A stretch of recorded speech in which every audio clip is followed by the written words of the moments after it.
Lunch time, lunch time.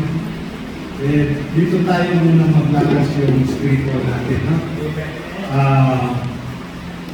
So, huwag niyo kalimutan na sa Sunday, we will be having our Lord's Supper. So, as usual, bring the best that you can bring. Dagdagan natin lahat. Count natin na yung prepare natin para sa lahat.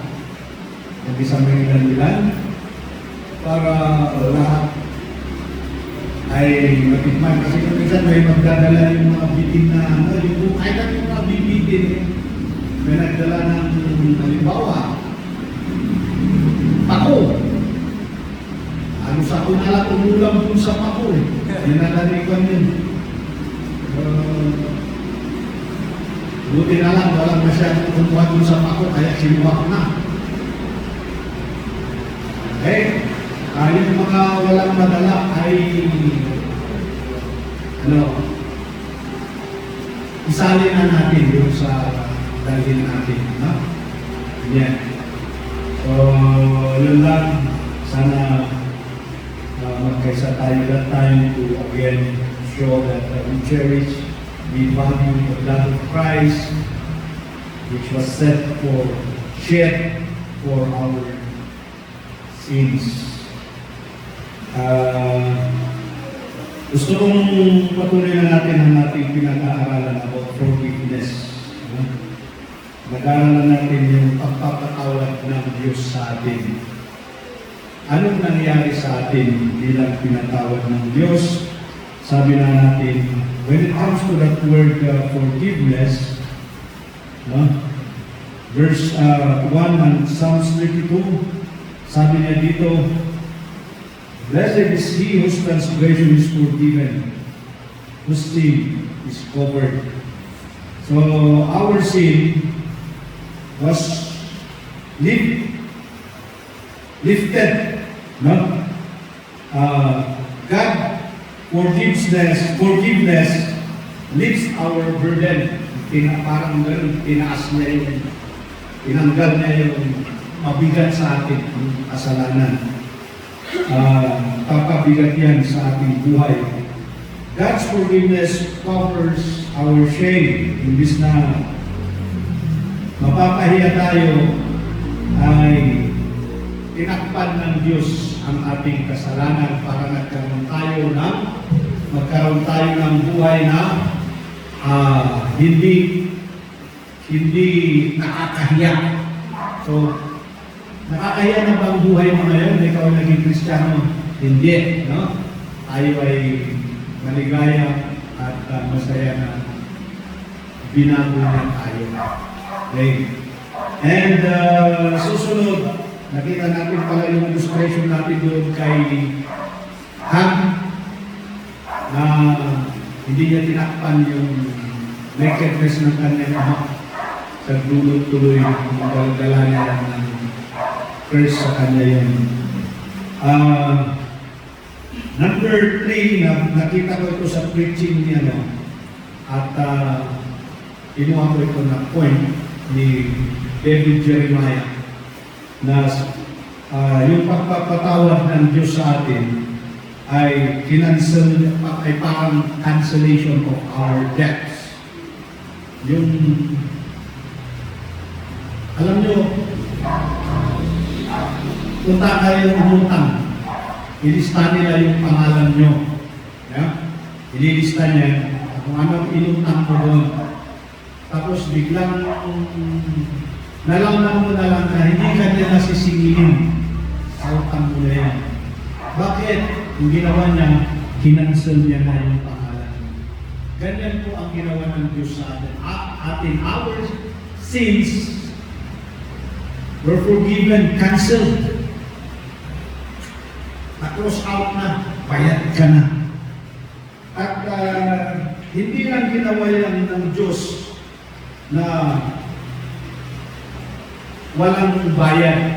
Siya ang bumayad. Kinansel na yan, pero binayaran na yan. Ibasa ko sa inyo ang Colossians chapter 2, verse 13 and 14. Sabi niya dito, And you being dead in your sins, and the uncircumcision of your flesh, hath He quickened together with Him, having forgiven you all trespasses, blotting out the handwritings of ordinances, sabi niya, which was against us. Nakita niyo na may conviction tayo. No? Tayo ay convicted according to the law. Yung handwriting na yan, nasabing may kasalanan tayo. Pero ang ginawa ng Diyos, dinat out niya yan. Makita rin yan sa Ephesians chapter 2 verse 1, no? Na tayo ay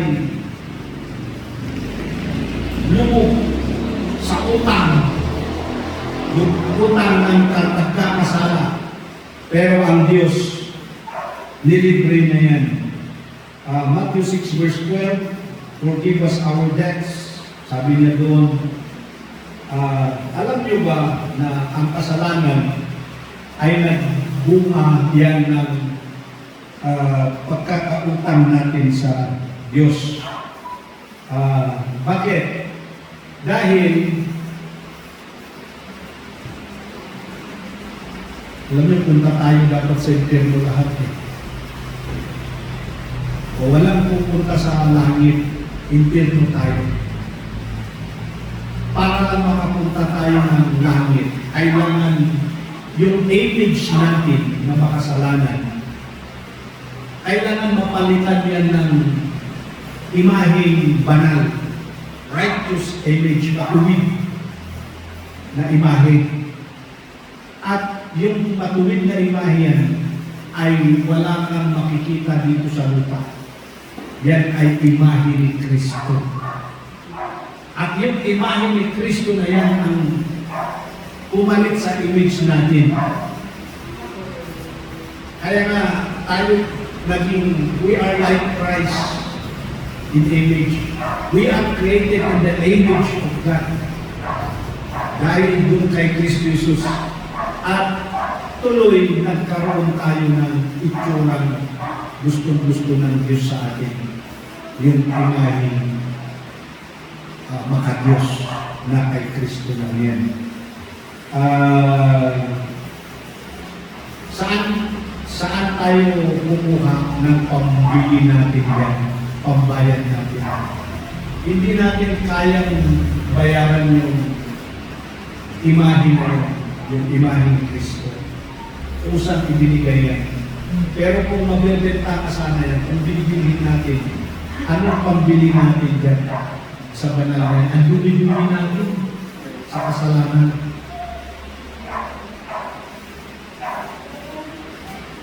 Pera, hindi na kayang bilhin yun.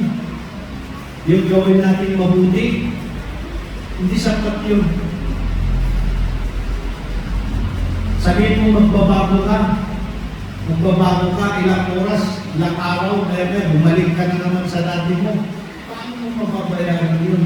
Paano mo makapasok sa langit? Ang langit para sa matuwid, para sa banal, matuwid, banal, matuwid, banal. At yan ay na kay Kristo lang. No? Hindi tayo pwede doon. Pero salamat, siya ang usang nagbigay, gumawa niya. At yung kasalanan na mabigat para tayo ay lilipat sa langit, hindi tayo mararapture kung mag-rapture sana ngayon. Natanggal yun, nabigat. Paano yung sasabihin ng ibang ewan ko, mahirap ma-convince? Sabi na kung mag-rapture sana ngayon, sana mararapture ako. Nalulungkot ako. Sa tagal-tagal mo nang nag-church, pumupunta sa simbahan, hindi mo pa alam kung ikaw ay mararapture kung mag-rapture. Nandiyan pa rin yung mismo, sana mararapture ako. Bakit? Ano ba ang hadlang para ikaw ay marapture dapat? Anong hadlang na hindi ka marapture? sabi na dito, yung kasalanan natin, anong nangyari? Wala na. Cancel na yan. Bayad na ang utang natin. Wala ka ng pananagutan. Kaya, ang ating kabanalan ay ating nakuha. Utang natin yan sa Diyos. Gawin na lang natin sa buhay natin yung ibinigay niyang imahe ng anak niyang si Jesus sa atin. Naintindihan niya. Huwag ka nang pumilit na gagawa ng kabanalan mo, hindi yan kailangan. Ang kailangan mo lang sa buhay mo, yun, kung talagang ikaw ay isang sumampalataya kay Kristo. Ibig sabihin, kung ikaw yung talagang nagtiwala kay Kristo, ay pagkatiwala mo ng buhay mo ang iyong kaluluwa, dahil naniwala ka na si Jesus ang iyong tagapagligtas, yun lang, meron ka na dito na kabanalan. Huwag kang matakot at huwag mong pilitin na bayaran mo sa iyong gawa. Meron tayong mababasa dyan, John 19:30, when Jesus has tested it, he said, parang nahirap po muna. When Jesus has tested it, he said, it is finished. Nung tasted, nung natikman niya yung binigay na suka, sinabi niya, tapos na. Then he bowed his head and released his spirit. Yan yung titilistai sa Greek. No? Bayad na, tapos na. Pay it all. Yan.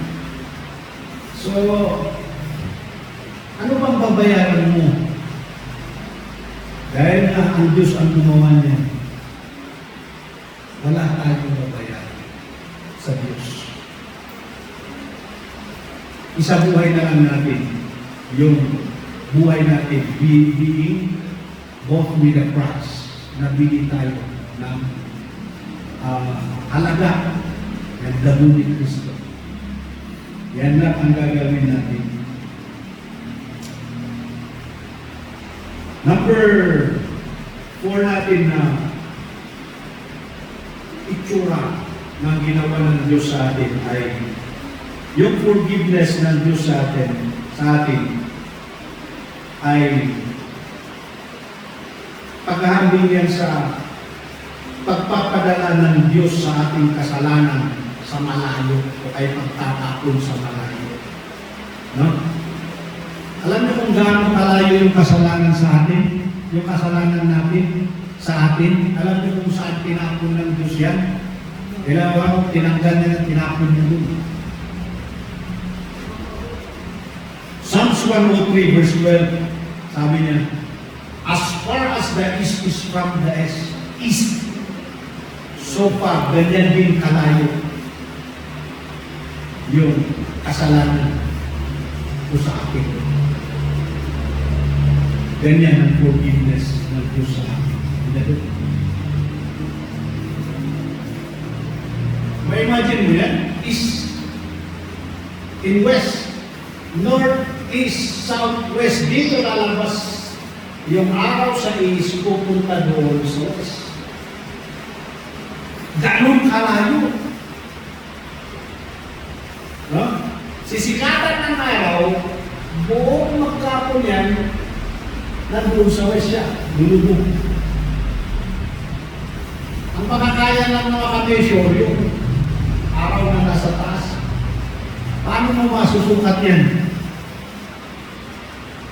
Ganyan po kalayo na yung kasalanan natin. Kung gusto ko dito yung mapicture natin, wala na palang layo-layo, hindi na makaka-influence sa akin. Kaya pala yung kasalanan na yan, na naipasa sa atin ni Adan at Eve, hindi na kayang magtrabaho pa sa atin yun. Wala na yun. Tanggal na. Tinanggal dahil naniwala tayo sa pamamaraan ng Diyos na tanggalin yan at yun yung pagbayad niya sa cross nung namatay siya sa cross. Naniwala ba kayo doon? Yun lang. Pag tinanggap mo yung pamamaraan ng Diyos na si Jesus ay namatay sa cross na ibibigyan ng buhay muli. Tinanggal mo siyang magtatanggal sa kasalanan na yan. Naniwala ka doon. Tanggal ang kasalanan na itapon doon sa malayo. Malayong malayo. At meron pa ditong isa na nakikita namin, Micah chapter 7 verse 19, you will cast all our sins into the depths of the sea, to the deepest sea.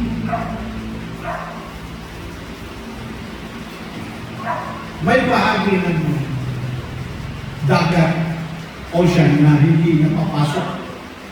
And mayroon akong nakausap na isang diver na Bisaya, na kwento niya, ano yun talaga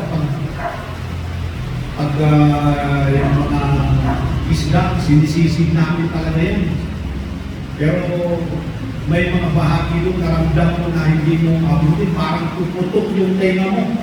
Dahil sa lalim yung pressure doon, parang sasabog ang tenga mo, pag pilitin mo, wala, hindi ka na makabalik doon.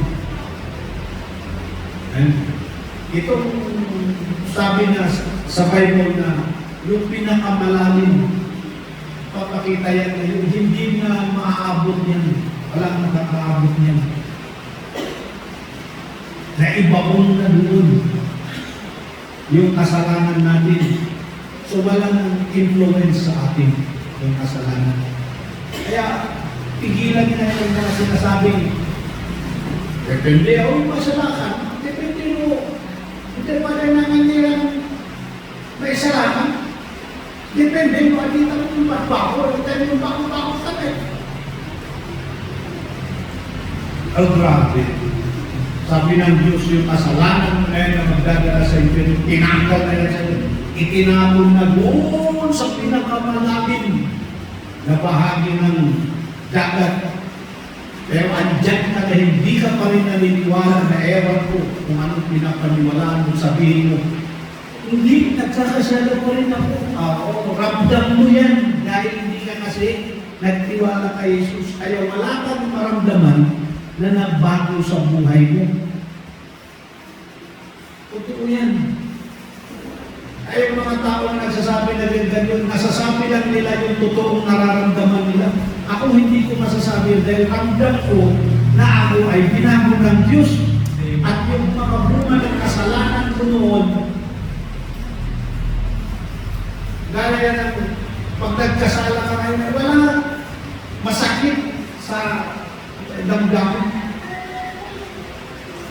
Ganun. Pero ang tiyak ko, yung kasalanan na yun, na kuha ay alternative. Initiyak ko yung wala ng kakayahan yun para dalhin niya ako sa impyerno.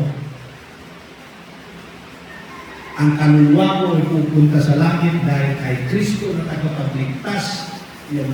Pwede ako sa langit, pupunta tayo sa langit dahil yung kasalanan natin natanggal na sa atin. O, Biblia ang nagsasabi niya. Huwag niyong entertain. Kung talagang sumampalataya ko, huwag niyong entertain ang diablo. Magsasabi-sabi sa inyo, tinanggap mo, talagang magsimigtas ka, toan.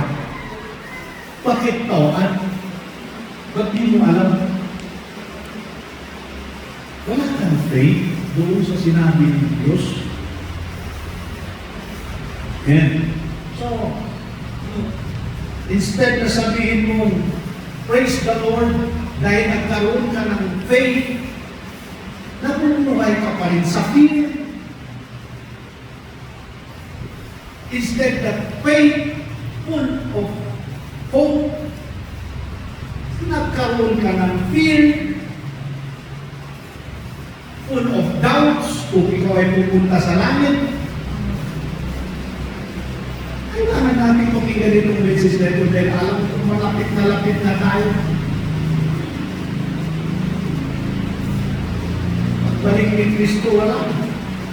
Hindi naman yung kukunin niya muna ang church. Kung church ka, kukunin ka niya. Pag hindi ka kasali sa church niya, I'm not referring to the Iglesia ni Cristo. Yung universal church, kung saan dyan lahat, ang membro yung sumampalataya kay Cristo.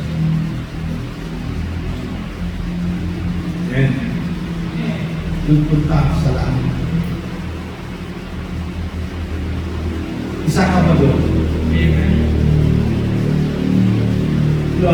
Hindi ka dyan sa doon, kawan. Natakot ka. Hindi nailapit yung kasalanan natin na iba ko sa pinakamalalim. Immeasurable distance. Hindi na pwedeng masukat kung saan. Ibig sabihin, malaki yung malayo. Ang Diyos hindi niya kailanman ibalik yung kasalanan sa atin. Kaya hindi na kinapon sa napakalayo. Yan. Hindi niya pwedeng sabihin na kukunin ko uli yun at yun ang gagamitin ko para i-judge ko si ikaw at sabihin ko, okay naman itong kasalanan mo, no?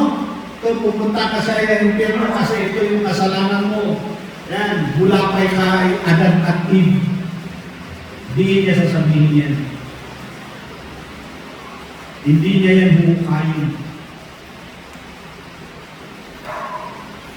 Tanggal talaga. Hindi na yan kukunin para pahiyain ka muli. Hindi niya sabihin na, okay ka mo, nagsasabi ka ng same ka. Okay ka mo, dumating ang araw, punta ka ng impyerno pala. So, kung pupunta ka man sa impyerno, ang dahilan niyan ay hindi ka talaga sumampalataya. Hindi natanggal yung kasalanan. Hindi ka naniniwala na tinanggal na yung kasalanan. Yan. Again, ramdam mo po ito dahil may pagbabago sa iyo.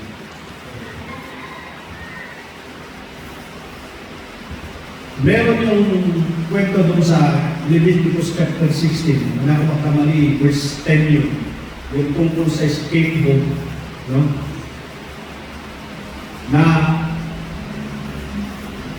ito ay dahil kay yung anak ni Aaron, yung kwenta dyan, yung kwento na nagkasala sila. Ayun,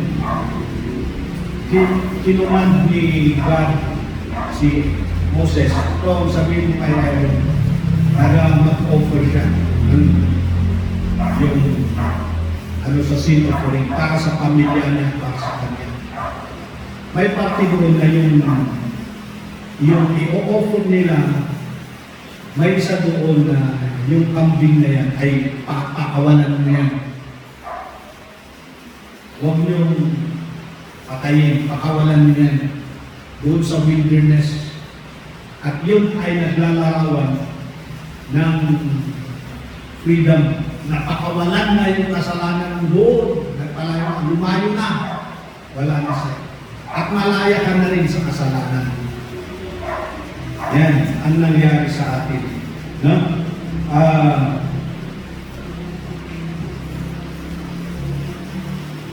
Binuhat na ng sungayan yung kasalanan natin. Wala na sa atin yun. Kaya, alam niyo, malaya tayo. Malaya na tayo. The Lord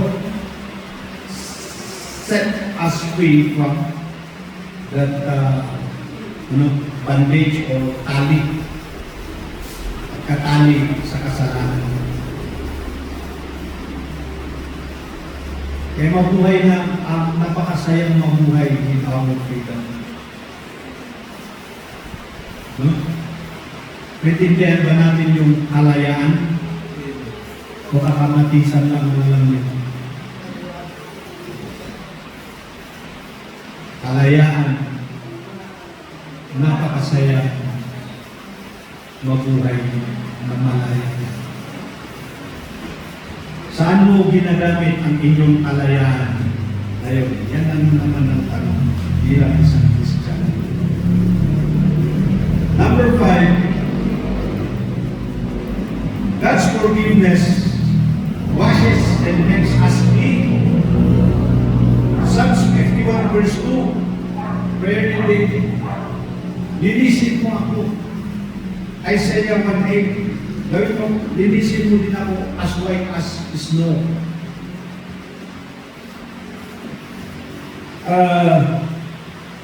Yung image natin na masakit sa mata ng Diyos dahil sa epekto ng kasalanan na yan na dinulot ni Adan at Eve, natanggal yan. Hindi gumamit ang Diyos ng mineral water at Clorox. Alam nyo ginamit niyang panghugas? Yung dugo. Yung dugo niya mismo. Imbis na, ganyan ang Diyos. Ano? Sa Old Testament, ang talagang ginagamit niya, dugo ng animal. Pag nagkasala ka, mag-sacrifice ka ng animal, magkatay ka. Pero ngayon, ang ginamit ng Diyos, hindi animal, kundi mismo yung dugo ng bugtong anak na si Jesus. Yan. Kaya, we are washed. Pumuti tayo. Ay hindi madali naman yan. Naglinis ng Diyos sa atin dahil ang kasalanan may hindi sa outside natin. Hindi dito sa physical. Kasalanan natin nandun sa puso. Tinanggal niya na yun. Kaya tuloy, yung puso mo, nabago at marunong ng magmahal ng gaya ng pagmamahal ng Diyos. Hindi kagaya ng dati na yung puso natin ay puno ng pagmamahal na pagmamahal sa mundo. Hindi niya yan. Makaka-relate ka to. Itong sinasabi ko kung talagang ikaw ay totoo sumampalataya sa Panginoon. Oh. Bigla ka nang meron ka ng yung pagmamahal na nagdudulot ng awa sa kapwa mo. Yan. Ano pa? Pagmamahal na pwede kang mag-sacrifice dahil lang sa Kanya, sa kapatid. Ganyan. Ba't nag-umiti ko yung people natin? Hindi sa Kanya kay boyfriend na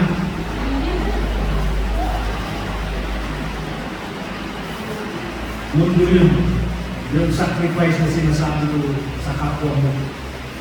Hindi dahil sa boyfriend, no? Hindi. Ganyan ang nagpagkakaiba natin ngayon. Natuto tayong nagkaroon ng ganyan na klase ng puso. Kaya hindi sa labas, kundi sa loob. Mansayan sa loob ng puso natin na natanggal ng dugo ni Kristo.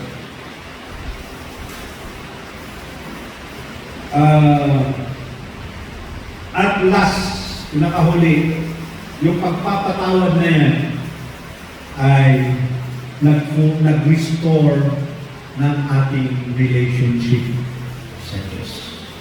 Always naman, if there's a forgiveness, there's always a restoration of relationship. Totoo yan. Oh. I agree si Jay. Basta si Jay, ang example ko, napapadilan si Jay.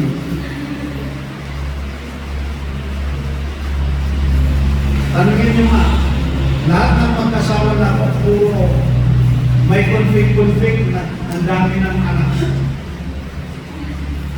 Kasi pag nag-aaway yan,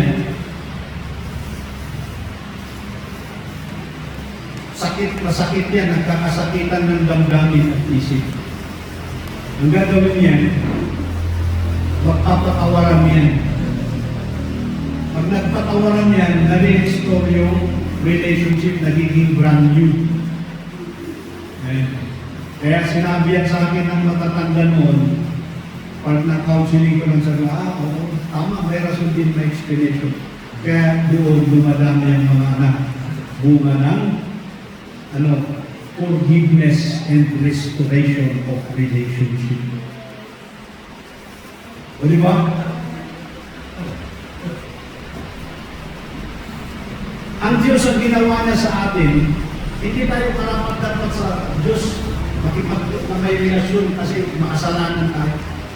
But when God forgave us, nabuo yung relasyon natin. Tayo na ay naging anak ng Diyos. John 1:12. Naging anak niya tayo. Saan ka patutuhan yan? We are saints, Ephesians. Naging banal na tayo. Grabe ang ginawa ng Diyos sa atin. Yan ang epekto ng forgiveness. Yan ang naging relasyon natin sa Diyos. Napakagandang relasyon. At yan ay relasyon na di kailanman hindi yan masisira. Dapat proud tayo.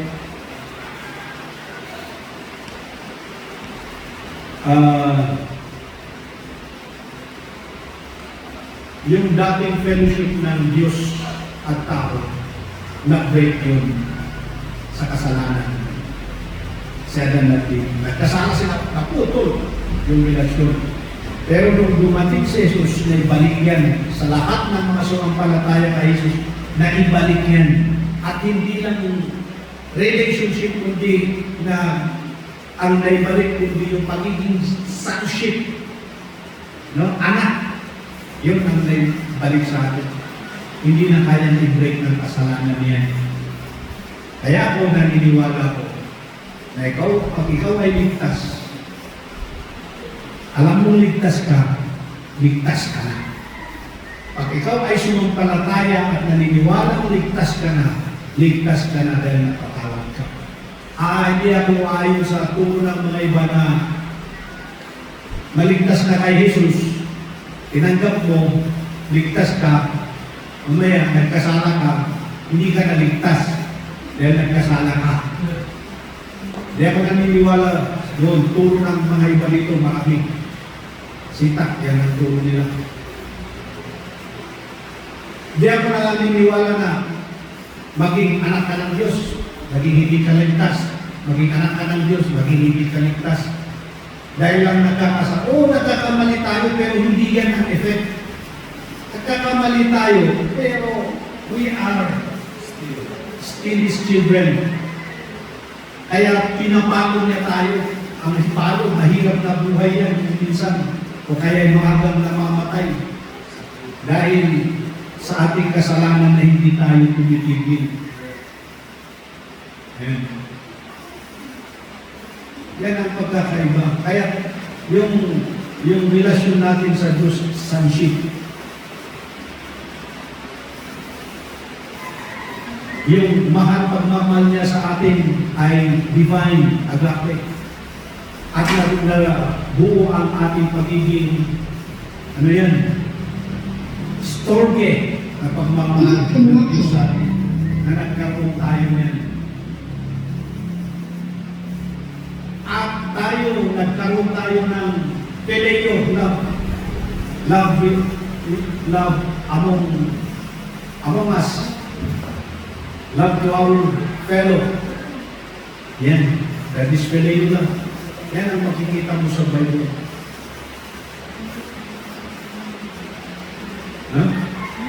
At anytime, magkaroon man ng anong problema, mawala tayo dito, I'm sure, ako, ligtas na ako. Hindi ko maintindihan yung logic o reasoning na kilala mo siya, kilala mo mga, sino si Jesus? Tagapagligtas. Bakit tagapagligtas? Kasi siya ang sinugo ng Diyos na namatay sa krus, na ilibing at nabuhay muli. O ngayon, pag sumampalataya ka, ligtas ka. O alam naman na sabihin, alam naman nila. Pero kung personal tanongin mo, ngayon, naniniwala ka ba? Do you believe? Do you have faith that you are saved? O depende kung namin. Kung dyan hindi na tao. Diba? Pero kilala mo yung Savior na Jesus. Oo. Nung hindi mo alam kung ligtas ka, oh, dyan pa din naniniwala namin. Pero alam mo tagapagligtas si Jesus? Oo. Kaya gano'n na ni Mari. Pero hindi mo alam kung ligtas ka, dyan pa din naniniwala namin. What's the use? Na naipakilala na may tagapagligtas, may way, the truth, and the life na Jesus. Hindi mo alam kung ito na yun. Ulitin ko ito dahil ito talaga naniniwala ako na pag tunay na naintindihan ninyo ito at tinanggap ninyo si Jesus, I believe mayroong pagbabago sa inyo. At magkaroon ka ng obedient, pagiging obedient steward. At magagawa mo yung mga salita ng Diyos. At pari-pareho natin magawa, maging soul winner ka, maging bago ang buhay mo. Then, dinidiscourage ko yung pananampalatayang let's pray for more souls to be saved. Dati, amen, pero pinalitan ko na. Hindi na more souls to be saved, kundi more laborers to go. Yes. Yan ang mature na. Sabi ng Bible, go and preach. Sabi ng ni Jesus, pray for more laborers. Why? The harvest is plenteous, but the laborers are few. Pray that the Lord of the harvest will send who? Tayong mga taga-amin. Ang makakarinig at makagawa na yung mga talagang tinanggap ng Panginoon. Kaya kung naririnig mo yan, mayroong nag-reading ngayon sa konsensya mo. Magkasama may salatan niya. Kaya sino ba ang may? Inapit na adian. May biyan kinaya, diyan sundin. Hindi pag nagaganyan yung utak mo ngayon, this very moment na naririnig mo yung message, nalilingin lang yung Santo Espiritu, Holy Spirit na nasa inyo. Dahil tinanggap mo yan. At sinasabi niya sa iyo, share mo, i-share mo, i-share mo. At kung sino na encounter ninyo, mga kaibigan ko, sino malapit sa inyo, ibahagi nyo yung salita ng Diyos na yan. Para bubunga kayo, magkaroon ng mga maligtas pagdating ng Panginoon. Jesus, marami siya tukunin. And ikaw ay maging matapat na steward. Gusto ng Diyos ang tumatawag. Sino magpapaalam sa kanila? Tayo yan. Tayo. Okay? Conclusion. Anong nangyari sa kasalanan natin? Burden lifted up. Tinanggal niya yung kahihiyan natin. Ang utang natin, binayaran niya sa kasalanan. Bayaran mo. Natanggal ang kasalanan. Natanggal yung stain ng kasalanan sa atin. At na-restore yung relationship natin sa Diyos. Ay kaligtaan. Intindihan niya. Hindi alam niya na nakakarami. Hindi alam. Paano nila malaman? Sabihin natin sa kanila. Sabihin ng diablo, wow, Huwag mong sabihin. Ayaw na kanyang magsalita. Pero ang sabi ng Diyos, punta kayo, gawin. Matthew chapter 28. Ano po? Yan lang mo lang sana magagawa natin in response sa pagtanggal niya ng kasalanan natin. Pagbalik niya ng pag-restore niya ng relasyon ng Israel. Gawin natin yan. Uy, huwag kang maging parang muli tayo papayangahan nga ako ang bunga. Wala na lalaki ng masakong tawag kwentana. We are not saved to be a barren when it comes to spiritual bearing. Tayo liligtas para magbunga ng ilang ano. Yan po ang message natin. Praise God ba? Mga wala kang kasalanan? Praise God. Pero yung bunga, mahirap mag-praise God. Sabihin mo, thank you Lord for cleansing me. Tapos sabi ng Diyos, yung minapo, iba. But that is our message. Gusto man natin, that is our message.